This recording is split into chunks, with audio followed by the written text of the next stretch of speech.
Do you have any advice for us as we study our scriptures by ourselves and personally?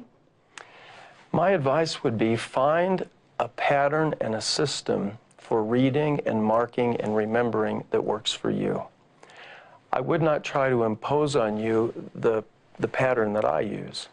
What I do as I read and mark my scriptures, I've developed over many, many years. When I was young, I used to highlight an entire verse. And the longer I did that, the more I found it was less effective, because ultimately my scriptures just were all one color, because everything in there at some point impressed me and I found very important.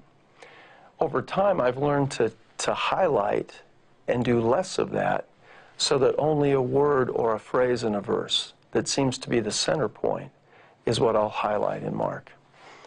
And in the last number of years, I've developed a little thing with Post-it notes. This is not an advertisement.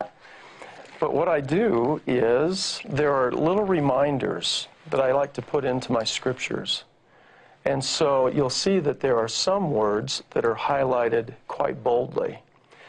And knowing these verses, I can just see those words when I turn to them, and it reminds me of the context and the content of the entire verse.